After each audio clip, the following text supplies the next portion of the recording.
మరియు తిరువూరు నియోజకవర్గానికి సంబంధించిన మండలాధ్యక్షులు, కార్యదర్శులు మరియు ఇతర గ్రామ సంఘాల నాయకులు అందరికీ కూడా పేరు పేరున ధన్యవాదాలు తెలియజేసుకుంటున్నాను. ఇవాళ ఇక్కడ మేము కూర్చున్నాము అంటే ఇక్కడ మేమే కాదు, ఈ రోజు రాష్ట్రంలో సీఎం కుర్చీలో చంద్రబాబు నాయుడు గారు ఉన్నారన్నా, ఉప ముఖ్యమంత్రి కుర్చీలో పవన్ కళ్యాణ్ గారు ఉన్నారన్నా అది మీ అందరి కష్టం. ఇక్కడ మేము కూర్చున్నందువల్ల మేము ఎక్కువ కాదు, మీరు తక్కువ కాదు. వాళ్ళిద్దరు కూర్చోడానికి కారణం మీరు, ఇంకా మేమెంత మీ ముందు. కాబట్టి మమ్మల్ని ఇక్కడ వరకు తీసుకొచ్చినటువంటి మీ అందరికీ కూడా జనసేన పార్టీ తరపు నుంచి, పవన్ కళ్యాణ్ గారి తరపు నుంచి హృదయపూర్వక ధన్యవాదాలు తెలియజేసుకుంటున్నాం. ఇప్పుడు మన ముందున్నటువంటి సవాలు, రేపొద్దున సామినేని ఉదయభాను గారికి మీ అందరి సహాయ సహకారాలు అందించడానికి రాబోతున్నటువంటి సవాలు స్థానిక సంస్థల ఎన్నికలు.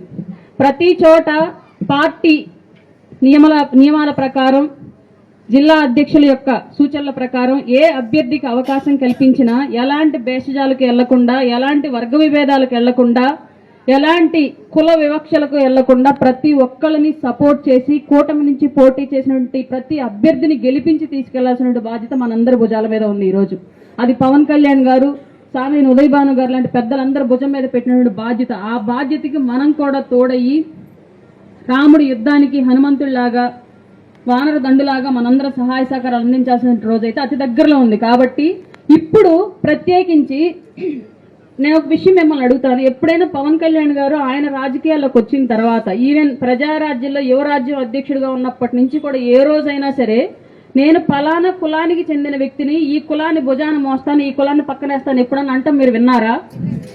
ఎప్పుడైనా సరే? సమాజంలో తాడిత పీడిత జనుల కోసం పెట్టినటువంటి పార్టీ జనసేన. పవన్ కళ్యాణ్ గారు అనే వ్యక్తి అన్ని కులాలకు నాయకుడు ఆంధ్ర రాష్ట్రంలో.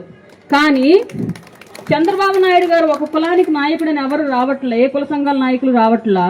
జగన్మోహన్ రెడ్డి పలానా కులానికి నాయకుడు అని చెప్పేసి ఏ కుల సంఘాల నాయకులు రావట్లా. కానీ ఎందుకని పవన్ కళ్యాణ్ గారిని ఒకే కులానికి వృద్ధాలను విశ్వ ప్రయత్నాలు చేస్తున్నారు కుల సంఘాల పేర్లు? మీరు ఎప్పుడైనా గమనించారా? అట్లాంటి వాళ్ళ నుంచి దూరంగా ఉండండి దయచేసి. ఆ సోదరులు సామాజిక వర్గం పేర్లు నేను వేదికల మీద ప్రస్తావించను, ఎందుకంటే రేపు పొద్దు నుంచి మళ్ళీ వాళ్ళు వచ్చి నా మీద పడితే సోషల్ మీడియాలో నాకు అదొక పని అయిపోద్ది కాబట్టి పేర్లు ఎత్తను. దయచేసి పవన్ కళ్యాణ్ గారిని ఒక కుల నాయకుడిగా రుద్దే ప్రయత్నం చేసేటువంటి ప్రతి వ్యక్తి కూడా దూరం పెట్టి ఈ సమాజం కోసం పనిచేస్తున్నటువంటి జనసేనను, పవన్ కళ్యాణ్ గారిని సపోర్ట్ చేయండి. పవన్ కళ్యాణ్ గారికి కులం లేదు, అలాగే పవన్ కళ్యాణ్ గారికి మతం కూడా లేదు. ఎందుకంటే ఆయన సర్వమతాలను గౌరవించే వ్యక్తి. తన మతాన్ని తను ప్రేమిస్తూనే సర్వమతాలను గౌరవించే వ్యక్తి. ఇప్పుడు బైబిల్ ఒక వాక్యం చెప్తుంది, నిన్ను వలే నీ పొరుగు వారిని ప్రేమించుము అని. ఆ వాక్యాన్ని పవన్ కళ్యాణ్ గారు తూచా తప్పకుండా పాటిస్తారు. ఆయన క్రైస్తవుడు కాకపోయినా ఆయన ప్రేమించేటువంటి మతాల్లో వ్యక్తుల్లో క్రైస్తవులు ఉన్నారు, మహమ్మదీయులు ఉన్నారు, సిక్కులు, జైనులు అందరూ ఉన్నారు. ఆయన పాటించే మతం హిందుత్వం అయినా సనాతనమైనా ఆయన ప్రేమించే మతాల్లో మాత్రం అన్ని మతాలు ఉన్నాయి. కాబట్టి ఆయన ఏ మతానికి వ్యతిరేకం కాదు. భారతదేశం మనకు కొన్ని హక్కులు కల్పించింది. ఆ హక్కుల ప్రకారం, రాజ్యాంగం ప్రకారం సమస్త వ్యవస్థను నడిపేటువంటి ఏకైక నాయకుడు పవన్ కళ్యాణ్ గారు. ఒక మతాన్ని ప్రేమించి, మీరు చూసారు లాస్ట్ గవర్నమెంట్ లో ఒక మతానికి ప్రయారిటీ చేసి హిందూ దేవాలయాల మీద దాడులు జరిగాయి. ఒక మతాన్ని భుజాన్ని ఎత్తుకుని ఒక మతాన్ని మాత్రమే సపోర్ట్ చేస్తూ హిందూ మతాన్ని అవమానపరిచారు. అదే గనక కంటిన్యూ అయ్యుంటే ఏం జరుగుతుంది మీరు ఒకసారి చెప్పండి. అదే విధానం గనక కంటిన్యూ అయ్యుంటే మైనారిటీ వ్యవస్థగా ఉన్నటువంటి ఒక సామాజిక వర్గాన్ని భుజాన్ని వేసుకొని మేజర్ గా ఉన్నటువంటి ఒక సామాజిక వర్గాన్ని ఇబ్బంది పెడుతూ ఉంటే జగన్ అనేటువంటి ఒక వ్యక్తి, ఆ మేజర్ సామాజిక వర్గం కనుక ఆగ్రహావేశాలకు పోతే జగన్ రేపినట్టు ఆ చిచ్చు వల్ల దెబ్బతినేది ఏ సామాజిక వర్గం, ఏ మతం తక్కువగా ఎవరైతే ఉన్నారో, జగన్మోహన్ రెడ్డి ఎవరి మీద ప్రేమతో ఎవరినైతే హింసిస్తూ ఉన్నారో వాళ్ళు కనుక తిరగబడి ఉంటే జగన్మోహన్ రెడ్డి బెంగళూరు యలంక ప్యాలెస్ లో ఉండేవాడు. కానీ ఇక్కడ మాత్రం మతాలు కొట్టుకుని ఇబ్బంది పడేవాళ్ళు. అట్లాంటి పరిస్థితి ఈ రోజు ఎన్డీఏ గవర్నమెంట్ లో లేదు, కూటమి ప్రభుత్వంలో రాదు. పవన్ కళ్యాణ్ గారు అట్లాంటి పరిస్థితిని ఈ రాష్ట్రంలో తీసుకురారు. అన్ని మతాలను గౌరవిద్దాం, మన మతాన్ని మనం ఆచరిద్దాం.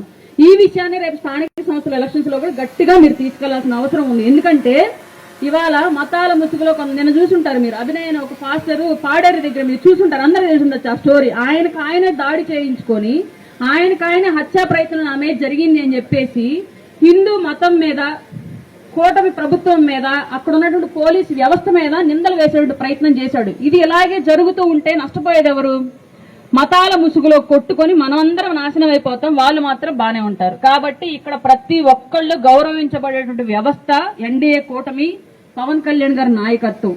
కులాల ముసుగులో, మతాల ముసుగులో కొట్టుకులాడద్దు. ఇవాళ మన ముందున్నటువంటి ఏకైక బాధ్యత ఆంధ్రప్రదేశ్ అభివృద్ధి.